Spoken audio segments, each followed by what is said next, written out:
action. Welcome to the Rumikay Talks podcast. Today's guest, Sabrina Percario. Welcome, Sabrina. Thank you, Konstantin. It's so nice to see you. How's summer treating you so far? So far, so good. I can't complain. I just moved into a new house, so life is treating me really well. Very grateful. That's awesome. So let's just dive in. From biomedicine to acting. Let's talk about the moment in your life when you took your first action towards your creative career.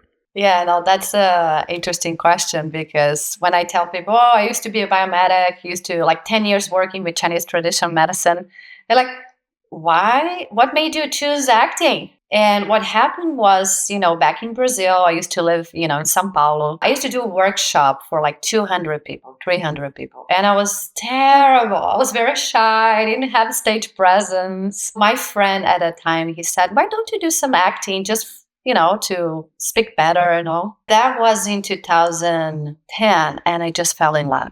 I mean, I'm passionate about human behavior.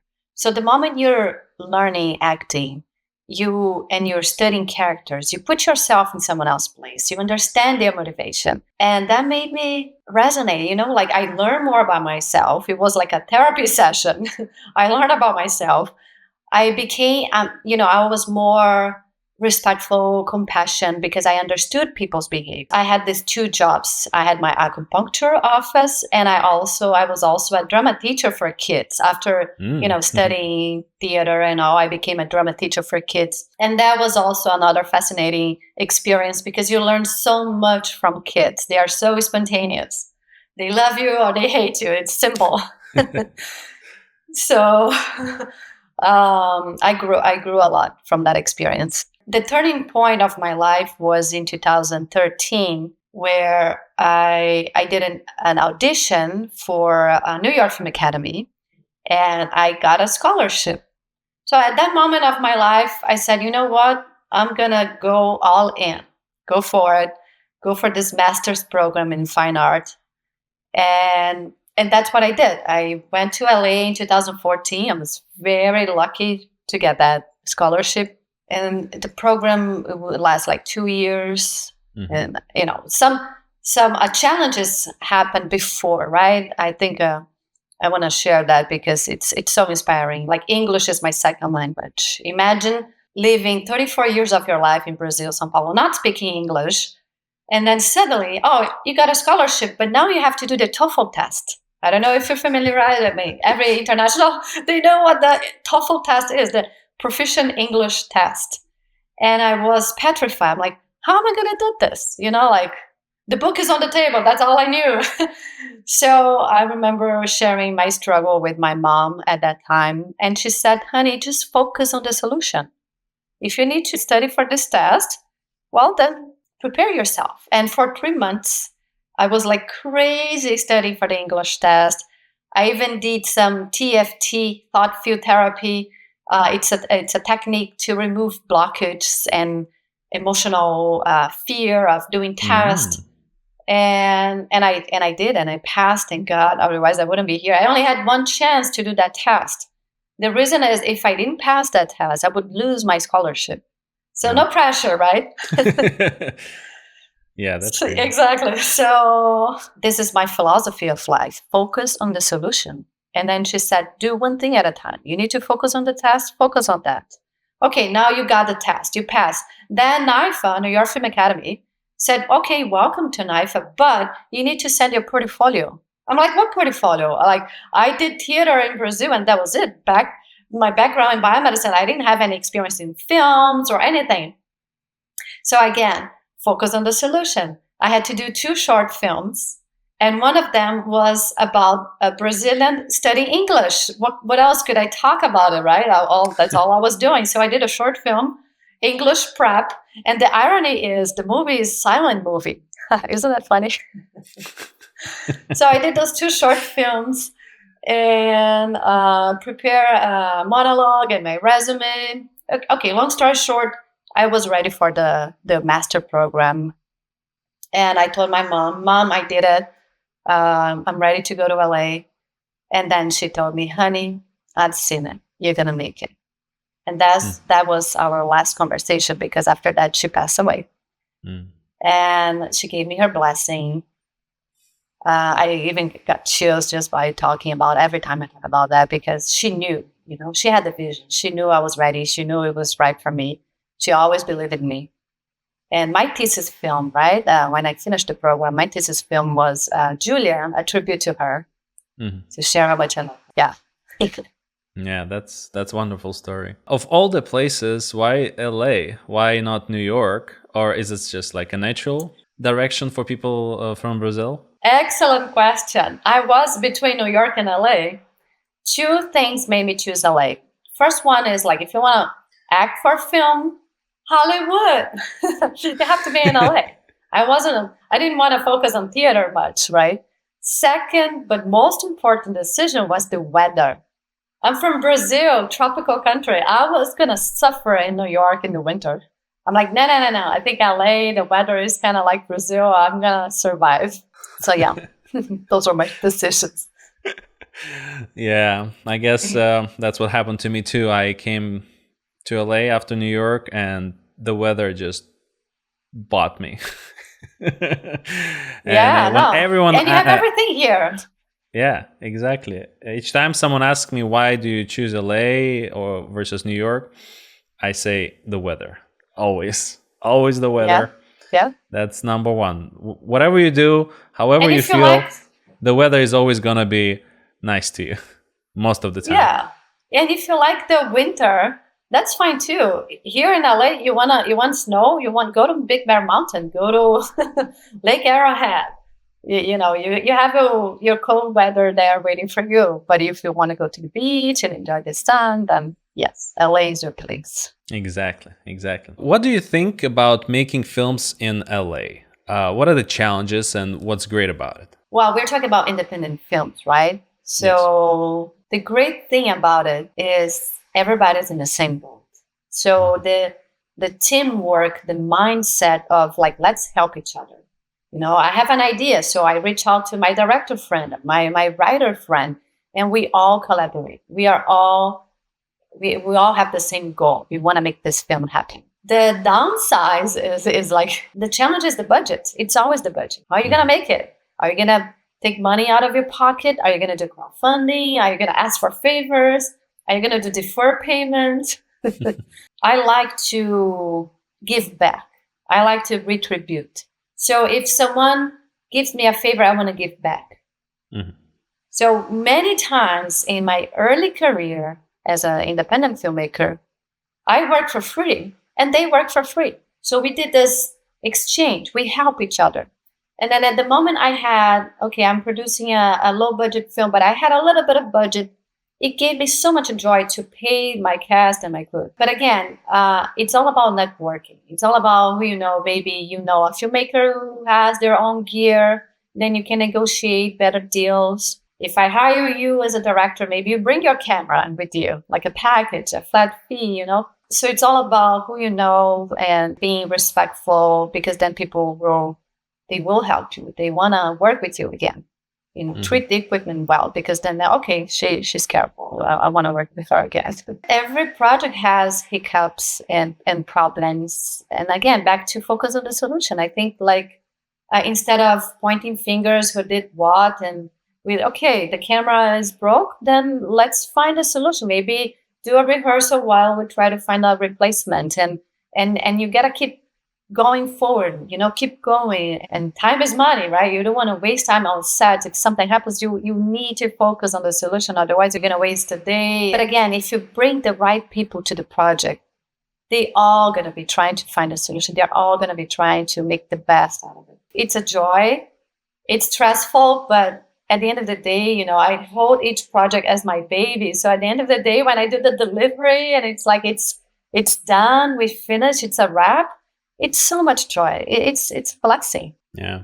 What is one of your best investments in yourself as an actor, producer? Self-growth. I think I'm constantly learning to become a better person, either through therapy or through workshops. If you become a better person every day, you treat everyone well. And of course, I do the training. I learn voice and speech and acting for film, technique 1 and 2. Those are technical things that you improve as you do, you practice, you get better. But the human side of it, this industry is so small. And if you don't act professional, if you're not respectful, if you're not, like as an actor, show up with your lines memorized, simple, be prepared. But if you show up like as a diva, or you show up like not ready, people won't, they don't want to work with you again. They're like, oh, such a headache, I'm gonna have to do too many takes, or she's a high maintenance person, So I think at the end of the day, in any profession, like have a good attitude, be respectful, be prepared, do your homework. And I think that's pretty much it in life for everything. Yeah, that's a good point. Eat well, sleep well, do exercise. Yeah, the pillars of success. I'm really curious about your dual citizenship status, Brazil, Italy. Is that correct? Yes, Brasileira Italiana. So how did it affect you while you were growing up? Did you live in Italy at all? So my grandfather, he was from Italy. Mm-hmm. He was from Pesco Penataro. Just a side story. I love that story. Him and his brother, they took this ship after the war and they split. So my grandfather went to Brazil and his brother went to New Jersey. So you see a lot of Percarios, you see a lot of Italians in New Jersey as well. And they split. It's like a drama. Like at that time, no FaceTime, no computers. Like you send letters and the brothers, they split. So my grandfather went to Brazil. So I'm third generation Italian because of Brazil and Italy relationship. And because my father is direct son of Italian, he was able to grant me with Italian citizenship at that time. I think now it's harder to get an Italian citizenship, but I was able to, since I was like 5 years old, I was able to get the Italian passport. People ask me, oh, so you parla italiano, you speak Italian. I'm like, only the cursing words, like da. I didn't learn Italian, which is so sad. I grew up in Brazil with all the Italian traditions. So imagine doing Christmas time, which in Brazil is summer, right? Here in America, we are used with the winter, but in Brazil is summer. But now my grandparents, my parents, they are making this heavy meal, lamb and pasta and all that. And like, I'm sweating. I'm like, this is like 100 degrees and I'm eating this heavy meal. It's like, why? Because we're following the tradition. But I think culturally, it's a blessing to, my mom's side is from Portugal, Ilha da Madeira, Madeira Island. So to have this international family, it made me international. My heart is international. Yes, I was born in Brazil. I have Italian citizenship. Now I live in America, but I belong to the world. I feel like I don't want to create any borders or any restrictions. Like, I really think that we are all from the same place, from this planet. So it's the same home. And so for me, the transition was easier, even though there are some cultural differences here in America. My transition is easier because I'm just flexible. I'm used to have to merge different cultures in my life. Does it affect you when you write, when you work on movies, that you make this sort of multicultural, different universes in a sense, 3 different universes, Italy, Brazil, and the United States? Right. And I think it helps in a way because here in LA, it's also very cosmopolitan. So on set, you're going to work with people from Poland, from Europe, from Asia, from South America. You have people from all walks of life. And I remember working on this movie, and there were some crew members from Brazil and crew members from Malaysia. And I remember some people saying, "Oh, but they are so cool." I'm like, "No, it's just different than us. That's it. It's there. Maybe they are thinking that we are disrespecting them by the time we get there and hug them. So we need to understand the space, the respect. Where can I go and where's the other space of the other person, and understand that it's different. It doesn't mean that they are cold or they are rude. It's just different. But the one thing that I really highlight on set when I'm working with international through one language, let's all speak English. Because if I start speaking Portuguese, and they start speaking in English, and they start speaking in Russian, and they start speaking in Korean, then we're going to have a miscommunication. We have to have this one language on set. It has to happen. Yeah, I agree. That's why Babylon fell. That's right. Yeah. So films like Julia, Tell, Breaking, and more. You must have had some amazing stories from set. And would you mind sharing one or two? Absolutely. Many, many stories, all inspiring. So, like I said, Julia, I hold in my heart because it's a moving tribute to my mom. I don't know it doesn't matter if you believe in spirituality or not. What matters is what makes sense to my heart. And I'll tell you, during that shooting, that movie set was so special. I really could feel my mom's presence, her love. Like I was at the edge. Like I was so sensitive. Like I told the director, we don't need too many takes. The moment you say action, I'm going to bawl, I'm going to cry, because I was also using that movie to channel, to grieve, to express my feelings. So it was very therapeutic for me. And one scene in particular, the actress who was playing my mom, Bella Silverstein, she was playing my mom, beautiful actress, so sensitive. That scene, she had to hug me.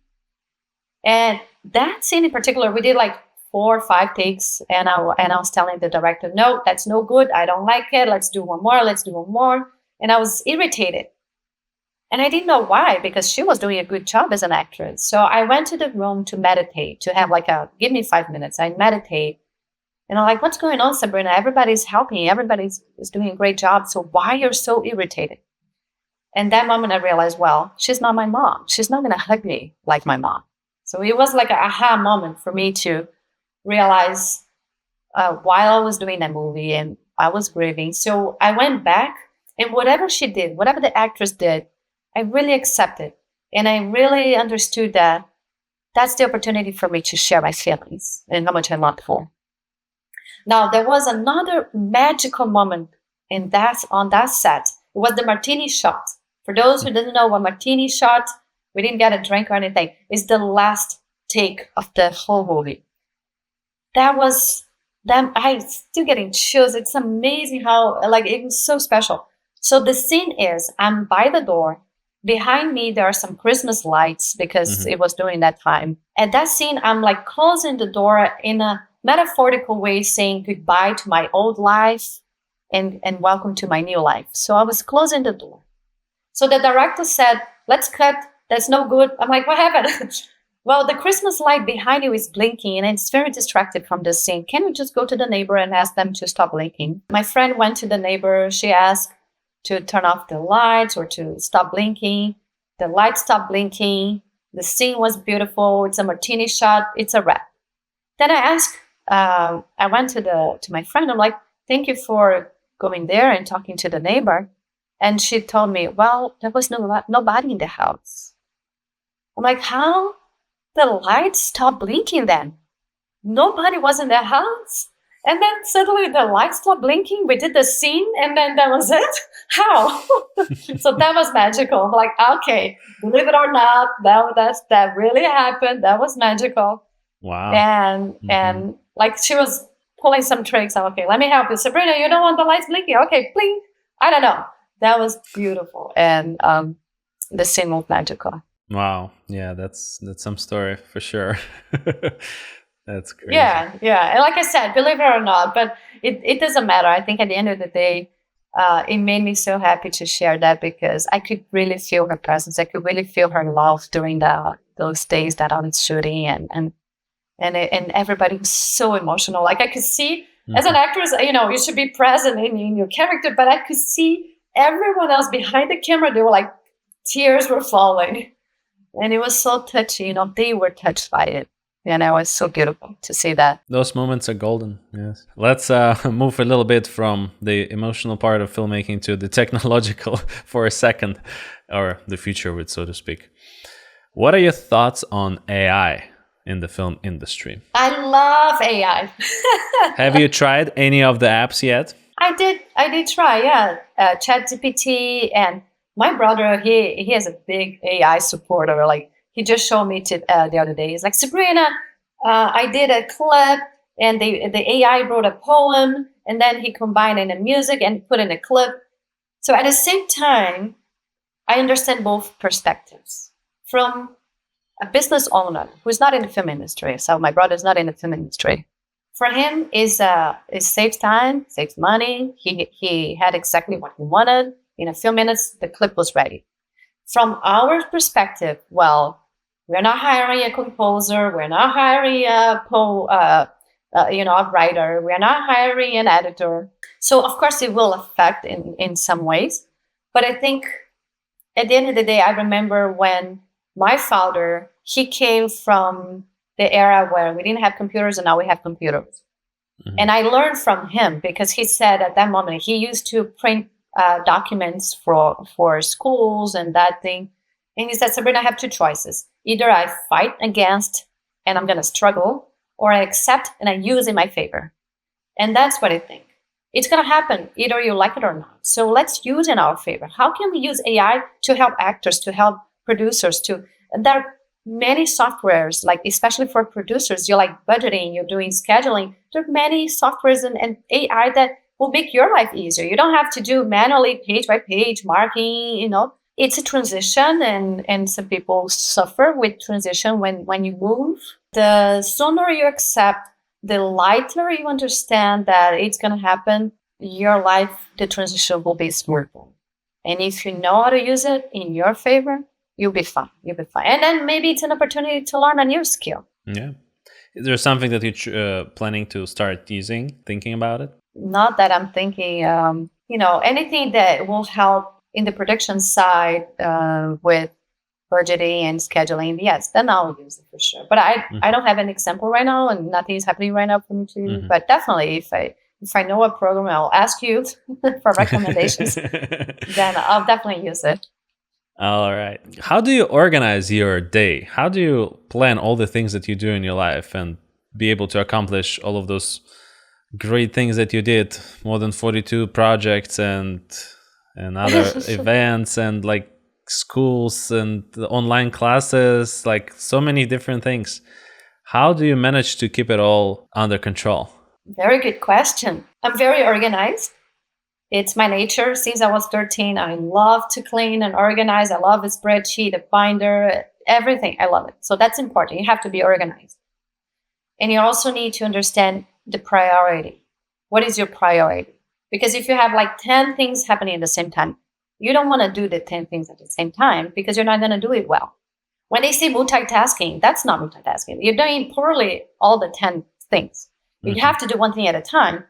That can be multitasking, but you got to prioritize. What do you do first, right? And then you do finish that, then you do the second one, and then the other one. But I think like having a routine is essential. I like to start my day and finish my day with a meditation. Mm-hmm. Either it's depending how busy is my day, it can be 5-minute meditation or 30 minutes meditation or an hour meditation. So it doesn't matter how long, as long as I start my day with a meditation to set the mood, to set my day, to be grounded, to just talk to myself and say, today's going to be a great day. Today I'm going to focus on whatever I need to do to accomplish. Whatever comes my way, I'm going to accept it, and I'm going to be thankful. And then I finish my day by wrapping up. Okay, how was my day? What did I accomplish? What do I need to get better? Right? Did I stumble here? So that's like the beginning and end. But the middle part, I always start with my healthy breakfast. Like, that's essential. I know that during MFA program, I didn't have the best habits. I remember eating like an American, eating in the car with my coffee and my egg muffin. And that was terrible. Don't do that. But now I think it's important to have your healthy breakfast. And I think like when in terms of technical aspect, let's say I'm producing a feature film. I remember last year I produced a Halloween feast. We're going to talk about that in a minute. Ooh. All right. Halloween feast is my first feature film that I was the lead producer, along with 2 other producers, the writer, the director. They are baby, but they gave it to me. Sabrina, we need your help to produce this feature. And I remember initially I was very overwhelmed. I'm like, oh my God, it's so far I was the queen of short films, right? So many short films, but now a feature film is a new game. And I was so overwhelmed. Like there's so many tasks, so many things you have to do. And then I pulled back, Sabrina, chill. Let's prioritize, let's create a schedule, and let's focus one thing a day. So I create micro schedules for each day. So today, what is important? Do I need to schedule U-Haul trucks because tomorrow we need to pick up the equipment? So today, what do I need to accomplish? And then that removed all the weight out of my shoulder. I wasn't like thinking about, yes, it's important to have the overall view, everything they need to accomplish. But when you go back to what tasks I need to do every day, then it becomes easier. Then it becomes doable. It's not too stressful. But again, you have to establish what is the priority. Starts with a higher priority to the least.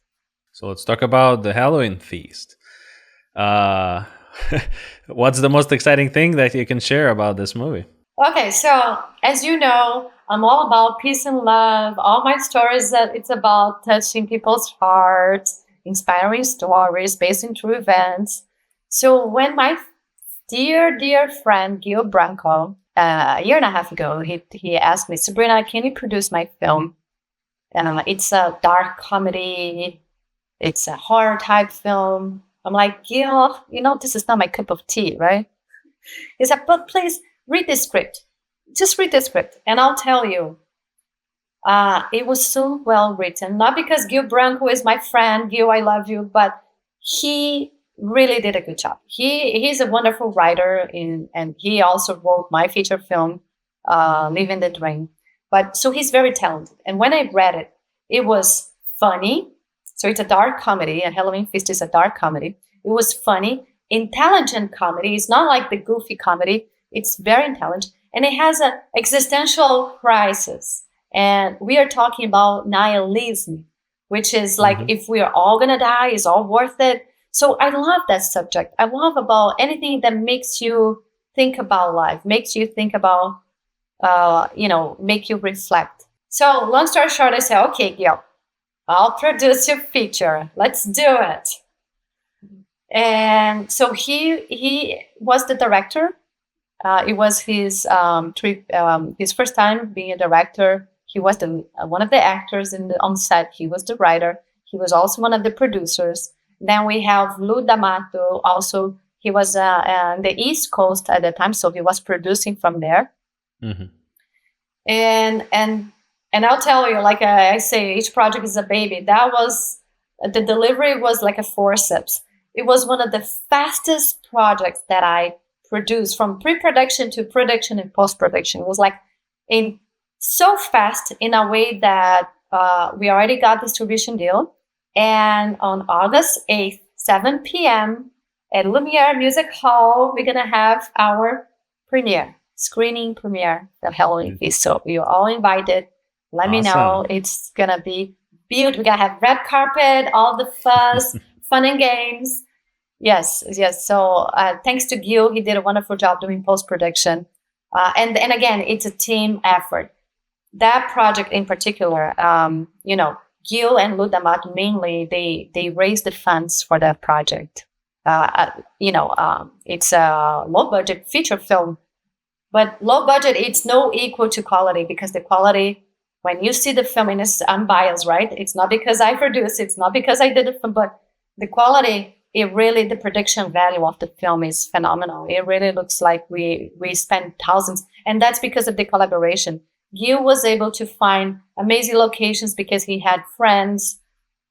We were able to find amazing crew because they were willing to work for minimum wage. And everybody cared about the project. Everybody cared about Gil, me, Lou. So yeah, we had our hiccups and challenges during the shooting, but we managed to successfully finish the project because we were all laser point, and we were so focused on making that film. So now we will have our first screening happening in LA. Very, very proud of this project. Let's move to the other feature film that you are working. So Living the Dream is a work in progress. So the script is ready, but there's always room for improvement, right? We have a director, Teresa Lampreia. She's from Brazil, an amazing director. She used to work at TV Global, biggest network in Brazil. Where we are right now is we were able to raise 50% of the budget. So we are struggling a little bit to raise the other 50%. So maybe you who are listening to us can help us. See, that's why I'm not an EP, executive producer. That's my business partner, Raja Deka. He is the one who brings the connections and brings the money to the project. Because if I have to do it, I was going, we have money, give it to me. Thank you. No. So we have different skills. And my skills is hands-on, bring the crew and make it happen. And Raja Deka, my dear friend and business partner, his skill is to definitely bring investors and raise funds. But we're still trying to raise the other 50%. But parallel to Living the Dream, we have Happy. Happy is inspired by Raja Deka's life, and Living the Dream is inspired by my life. But both are very similar. And that's why I told Raja, it doesn't matter if we start with Living the Dream or if we start with Happy, as long as we make one of them, because the goal is to share this amazing, inspiring story. It's a story about believing in yourself, the journey of the hero, coming of age, and it's a heartfelt story. And so Happy is also another feature film that we are putting our attention to it. We're trying right now, the goal for Happy is to find a director that has experience with budget, because we want to bring someone who can bring solutions to make that film a little bit cheaper. It's too expensive right now. Of course, for Hollywood standards, it's still considered low budget, but for independent filmmakers, it's a very expensive film. So we want to find a director who can really have a vision to, okay, maybe we don't need to shoot this scene in LAX. Maybe there are solutions that we can convey that in a cheaper way, but it's still, or maybe combine locations or cut some characters. So we need to find that person yet. We are in search of. But those are the two babies that we are taking care of right now. All sounds exciting. Feature films versus TV shows. Which one do you think is better as a job? And what do you think is the future of both? Well, I don't have much experience with TV films, so I think I worked only once or twice as a crew member. I was involved directly on the production side, but I am a big fan of TV shows, right? I watch big shows, TV shows. So I think they are two different audiences. I don't think they are competing against each other. I think I love going to the movies and get my popcorns and watch a nice movie, but I enjoy sitting on my couch and watch a nice TV show. So I don't think they're going to kill each other. They can coexist in peace and harmony. I'm a big, optimistic and dreamer. But I think the future of both, technology, AIs, big studios, they are using that to help them. They have budget and they are smart with that.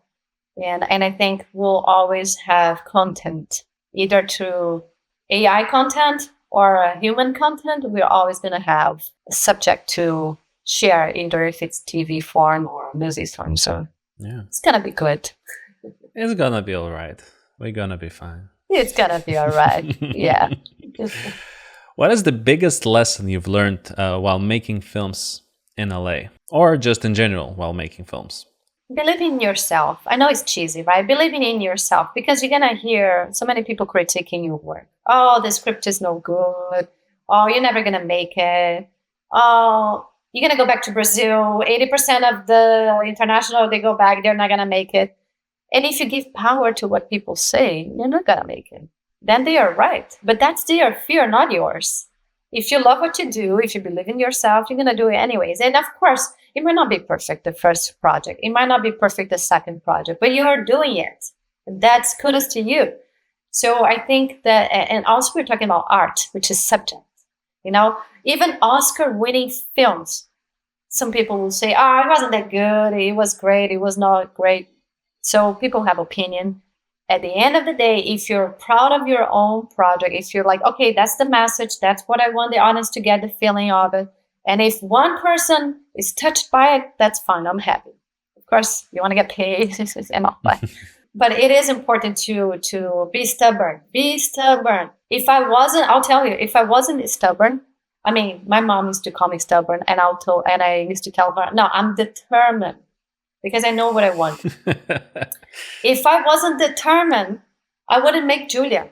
Because I remember my teacher at the time, oh, this is very personal. You shouldn't be talking about that. You shouldn't be doing that. I'm like, I don't care. I'm not doing this to anyone else. I'm doing this for myself. My soul is asking for that. And I have the vision. I've seen the film in my head. I'm going to do it. And I don't care if you don't like it. I'm sorry. Of course, we're making films for the audience, but I truly don't care if you don't like it because, again, it's subject. It was so important for me to share what I was feeling, to share my vision, that I was so happy at the end of the day that I made it.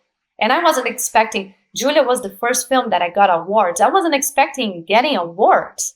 What was an award? I wasn't even considering getting the O1 visa. For those who doesn't know what O1 visa is, like if you come from abroad to America, you have to have the extraordinary artist visa, O1.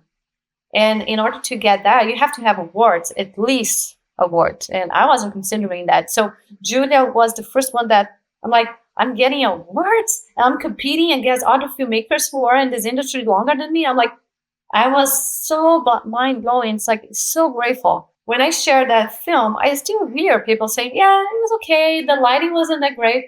And I agree. You're right. The lighting wasn't that great. But guess what? We did it. We make it. We got awards. And then I make the second one. I made the third one. Let me challenge your creativity a little bit, if you don't mind. Oh, bring it in. Bring it in. All right. If you were an extraterrestrial from a perfect world where everything is balanced. Wait, you know I am? Even better. Even better. Well, so what would be the one thing that you'd fix in our world filled with all of its issues and problems? Brainwash people. I'm going to brainwash people and remove all the hatred, all the bad feelings, and bring love to their hearts. That's awesome. Yeah, that's the answer I'm looking for. You know, like I am from another planet, by the way. So yeah, that's I my believe goal, that. to Yeah, touch people's hearts. And me too. I mean, I'm from another galaxy. It takes one to get to know another one. Yeah. I'm a filmmaker who fell to Earth. Yeah, that's what. That was so fun. Is there anything else you'd like to add? Something that I missed? Something that you'd like to promote? So last year in July, I was granted with my green card. Oh, yes. And this is a milestone. It took me 10 years, right? I got here in 2014. We are in 2024. And it took me, right, almost 10 years to get the green card. And through my work.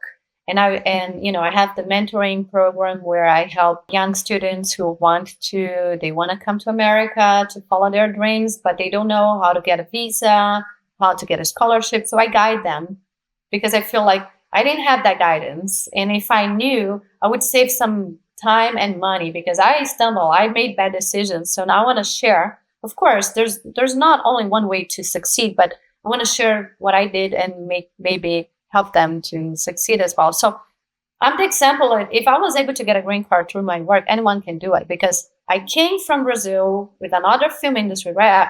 With another profession from biomedicine. So I built from scratch since 2014. I'm building my career as a filmmaker. And in 2-3 years, I was able to transition from student visa to O1, from O1 to another O1, and then finally green card. And the success of that was being professional, being respectful, being stubborn, determined, and being a team player, helping each other, helping others, and they are helping me. So I was a machine. I was always on set. I was always working. I was always saying yes to everything. I was always collaborating. So that was the result from it. So I'm very, very grateful that I was able to get a green card. Now I can enjoy doing those projects without the pressure of like, how am I going to pay rent? Because, it can be challenging, the day-to-day I was very creative. I created a career of being a film festival strategist, of mentoring. I was always thinking outside the box, what else I can do to have a financial income related to the film industry, other than just acting or producing. So I was able to, that stress made me get out of my comfortable zone and find other solutions. So in a way, I am grateful that we had that pressure, because I know some other filmmakers who they can do anytime, so they don't have that drive. They don't have that deadline on their neck. That deadline helped me to really be laser focused and do it and do those projects and make that happen. So I am thankful for being from abroad.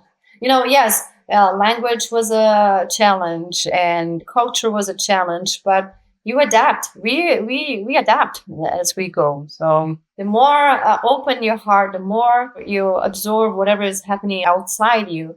And I remember in the beginning, I was like trying to, especially as an actor, I was trying to have an American accent. I was trying to Americanize. I'm like, wait a minute.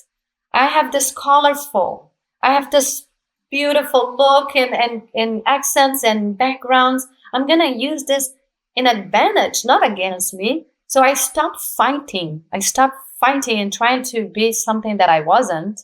Yes, it is important to have good articulation. It is important so people understand what you're saying. But I didn't want to lose my accent. I was proud of it. And I heard people say, oh, you have to have the American accent. Well, guess what? I don't. I'm creating my own route. I'm casting myself, So again, you listen to yourself. Don't give power to what people say, because they are projecting their fear. Well, what you do is inspiring, and you inspire me as well as you inspire many other people. You inspire me. Look what you're doing. All right. So now we arrived at the final question that I ask everyone. It's a fun question to kind of relax from the pressure of the interview. Obsession of the week. Something that you've been obsessed this week. It could be anything from a book, Jacuzzi. Movie. Jacuzzi. Oh, that's something that I find enjoyable too. Jacuzzi is good. Yeah. So, after a long day, after working, after meetings and all, relax a little bit. Do something that it's not work related. Of course, if you love what you do, it doesn't feel like work. But I like to decompress. Jacuzzi. Jacuzzi. Yeah, that's good. To me, this week it was a book, Gentleman in Moscow. It's the book that I wanted to read for a long time, and I've been waiting so long that they already made a show about it with Ewan McGregor starring in it. Yeah, but I'm really excited to read it, and it's fun and it's well written as well. Well, thank you, Sabrina, for coming today. It was a pleasure. It was my pleasure. Thank you so much for the invitation. Very proud of you, Konstantin. What you're making, you're like mind-blowing. So all the success for your show as well. Thank you so much.